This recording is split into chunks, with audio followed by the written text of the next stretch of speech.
Pemirsa, selalu ada hikmah. Baik lagi dengan Ustadz Jojo, ini guru kita, Masya Allah, kita akan ambil hikmah lagi dari beliau ya. Ustadz, ceritain lagi lebih lengkap dong Ustadz, gimana perjalanannya sampai akhirnya kan mualaf ya Ustadz. Berarti waktu ketangkep, apakah belum Islam kah? Terus gimana sampai akhirnya jadi di posisi yang sekarang ini Ustadz? Terakhir saya tahun 2006, saya waktu umur saya 17 tahun saya dibaptis di Manado kok. Wah udah nyampe di Salah satu baptis ya? gereja, ya salah satu gereja di keluarga saya, adik-adik saya juga dibaptis selalu ke sana, ke Manado, keluarga gereja keluarga ayah saya di sana. Nah, ketika dalam perjalanan itu, ya akhirnya ya pas ditangkap dalam penjara itu saya sebelum masuk pun saya udah bertanya-tanya gitu. Kok hidup saya tuh saking ya Allah rusaknya gitu, rusak sekali Pindah gitu. ke Jakartanya? Pindah, oh kan Manado kan saya cuma dibaptis aja, di saya tinggal saya tetap di Jakarta. Oke. Siap. Nah, Lanjut. ketika di dalam penjara itu, akhirnya saya ngeliat tuh orang-orang yang belajar sholat, terus pada ngaji, baca Quran, terus bangun malam gitu kan, Tahajud. tersentuh saya tuh, kayak tersentuh, terus akhirnya saya mau belajar Islam.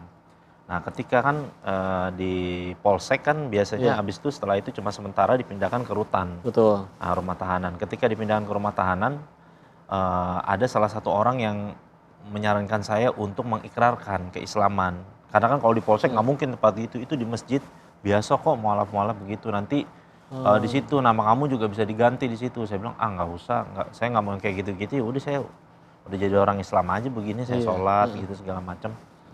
Akhirnya ya tanggal 11 November 2011 saya diikrarkan di situ.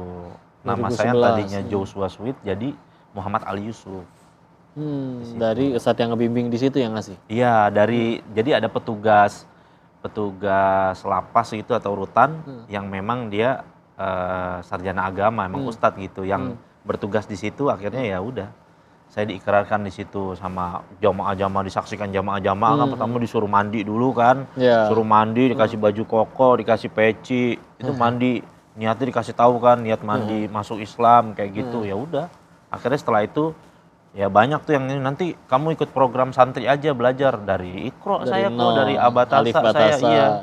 Ya itu saya belajar di situ, orang-orang Islam tuh banyak yang bantu saya gitu, ngebimbing saya gitu. Perbedaannya apa berarti Ustadz? Dari sebelum sampai ke setelah, kan dibilang maksiat juga ada nikmatnya kata orang. Ini narkoba rasanya begitu, bisa senang-senang, kalau di luar sana ada yang pacaran dan lain-lain. Setelah Islam kan berarti nggak boleh semua tuh. Tapi yang dirasa gimana berarti? Wah, Masya Allah, saya tuh ngerasain indahnya ketika saya dapat hidayah Islam tuh.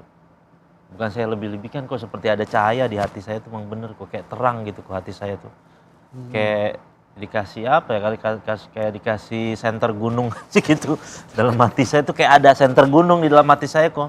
Sampai ketika saya masuk Islam tuh, saya dapat nikmatnya Islam, saya bilang, ya Allah kasih saya jalan, saya mau dakwain Islam ke seluruh dunia.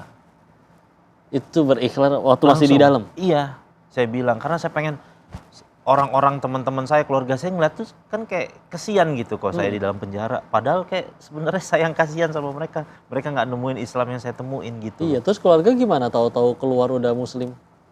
Awal-awal sih dicuekin kok, kurang lebih 4 bulan saya nggak dihubungin sama keluarga. Gitu bebas, jadi kan sempat tinggal bareng mereka lagi dulu kan? Seperti tadinya kan malah teman ayah saya kan seorang pendeta kan, datang jenguk saya terus bilang, Dik nanti kamu pulang nanti om biayai kamu jadi pendeta katanya gitu.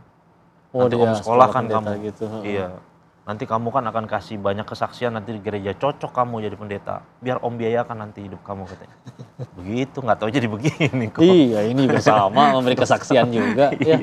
Terus sekarang Ustadz Jojo yang sekarang nih, udah gitu sekarang membuat ada yang namanya Green Boys Ramadan pemirsa. Kita tanya ke beliau, apaan tuh Ustadz Green Boy Ramadan Ustadz? Jadi itu platformnya Gofar Hilman kok. Oh, Ustadz Gofar Hilman. Iya, salah satu artis influencer, beliau tuh teman lama saya. Udah kenal dari dulu? Oh, dari dulu. Dari sebelum ketangkep juga? Iya, dari zaman jahiliyah dulu udah temen lama. Mereka kan ada bareng Rico Lubis sama Wancoy kan. Nah mereka bikin platform itu, Grind Boys. Terus pas Ramadan saya udah berapa kali tuh diundang sama mereka. Terus mau bikin sebulan penuh.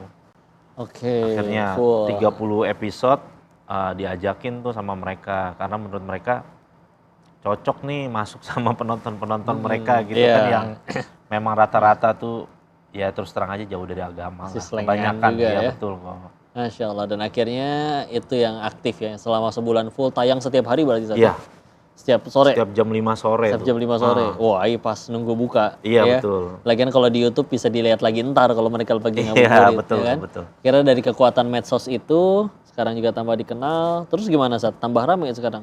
Ngisi dong di masjid ini itu segala Iya, macam. alhamdulillah, masya Allah kok. Bahkan teman-teman dulu yang nggak percaya saya sekarang gini udah jadi ketua masjid, langsung minta jadwal buat khotib kayak gitu-gitu. Masya Allah. Dan pemirsa pasti ada ajakan dari orang-orang yang mungkin dari dunia yang lama nih, ajakin udah balik lagi nih, udah bebas nih, kita perlu kurir yang baru nih dan lain-lain. Kita akan tanya kepada beliau, jangan kemana-mana, tetap di Sah, selalu ada hikmah. Kalau misalkan orang yang tadinya orang biasa di dalam, dia kan kita pemakai, Iya. di dalam bergaul sama bandar, kita kayak berguru aja ngambil sanad ilmu itu gitu.